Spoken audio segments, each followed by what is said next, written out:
won more votes at the time than any other Democrat in the state's history. She launched multiple organizations devoted to voting rights training and hiring young people of color and tackling social issues at the state, national, and international levels. She is the founder of the Fair Fight Action, Fair Count, and the Southern Economic Advancement Project. Stacey Abrams! Thank you so much, Renee. Thank you, Tiffany, for leading this effort. I just want to come here today and talk about why voting matters so much. And I know we talk about democracy, we talk about casting a ballot. Dr. King very, I think, eloquently walked through why it's so important for us to be focused on the right to vote and education. But I want to go back to my reason. You see, I became involved in voting rights as a child. My parents would take us with them to volunteer. We would go to volunteer in soup kitchens and homeless shelters, but they also took us to juvenile justice facilities where young children were being incarcerated. They would take us to nursing homes. They would take us to jails. They wanted us to see what was happening, but they also wanted us to work our hands towards making it better. Now, we would point out to our parents that we were going to a soup kitchen, but the lights were cut off at home, or we were doing some volunteer effort and we didn't have running water. And my parents would remind us that having nothing was never an excuse for doing nothing. That was part of their education. But my parents also took us with them every time they went to vote.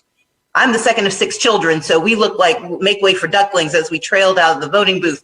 But my parents wanted us to see that as important as it was for us to do our part in community, nothing we built would be sustainable if we did not vote in better leaders, if we did not vote for the rights we demanded.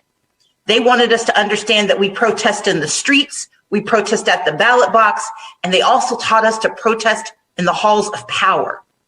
I fight for voting rights because I know that voting rights undergird everything we need, everything we desire, and everything we deserve. And as we head into the summer, we must pay attention not only to what they are trying to do to steal our votes from us, but what we must do to take our power back. You see, I grew up in Mississippi, I came of age in Georgia. I am committed to the South, but I know that voter suppression doesn't just live in the South. We've seen it rear its ugly head in Michigan and in Wisconsin and in Pennsylvania. We know that in Arizona, they are fighting hard to keep the right to vote real. And we have to remember that wherever we are, there will be those who attempt to silence our voices and steal our choices. I don't fight for voting rights because I just enjoy the act of casting a ballot. I fight for voting rights because I deserve the right to demand my future, and we do. We deserve to be able to elect leaders who see us and who will serve us. And we also have the right to remove those from office who refuse to do their job. But we can't do it alone. We have to do the work together, and we cannot let up. Because what they're hoping for is that they'll pass these bills in the spring, but by summertime we'll be silent. That voter suppression will just ease into one more bad memory of what happens to people in America. But we are going to be working hard every single day to keep the pressure on, to keep the attention on, because that's how we keep the progress going.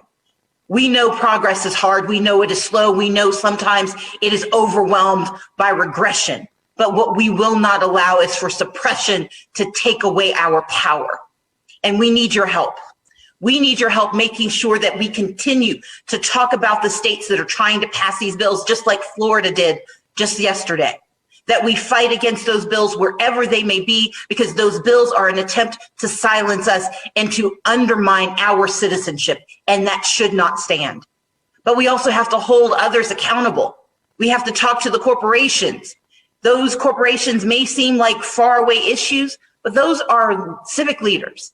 They are either employers or the people we buy stuff from.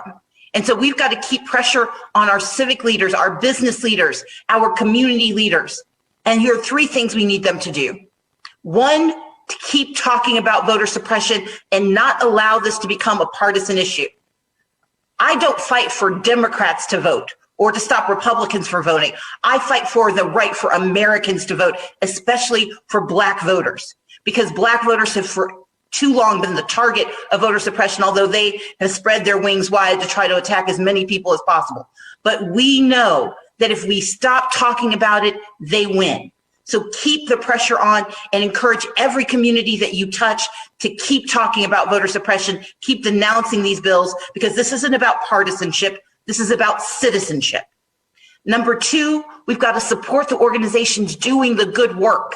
We know here in Georgia, voter identification has become part of how they are trying to stop us from participating in absentee ballots. You see, they know that there are more than 200,000 Georgia voters who do not have the requisite ID. No one is arguing that you shouldn't have to prove who you are, but we are demanding that the proof be realistic and not designed for our failure. And so we're working with vote writers and other groups to ensure that we try to get as many people the IDs they need, because they're not going to outwit us and they're not going to outwork us. So one, we need to keep talking about it. Two, we need to continue working towards it. And three, we need to demand federal action on the For the People Act. Those voting rights provisions will transform this nation. Right now, the quality of your democracy depends on your geography. Your zip code determines whether you get to vote by mail, vote early, and sometimes whether you get to vote at all if you're a returning citizen. But the For the People Act will level the playing field and create a federalized standard so that our citizenship doesn't change, the quality of our citizenship doesn't change based on where we live, that we have a fundamental baseline of what it means to be an American voter, voting absentee, automatic registration, in-person early voting, no matter where you live, no matter who you plan to vote for. But in addition to stopping these terrible state bills by passing the For the People Act, we've got to block new bills from ever becoming law.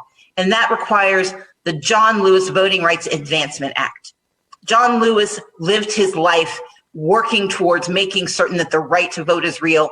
And when the Supreme Court gutted the Voting Rights Act of 1965 with their decision in 2013, they didn't say the Voting Rights Act was over. They just said you had to fix it. I'm going to take them at their word. And we need to fight to make certain that every person is protected by the Voting Rights Act wherever voter suppression is real.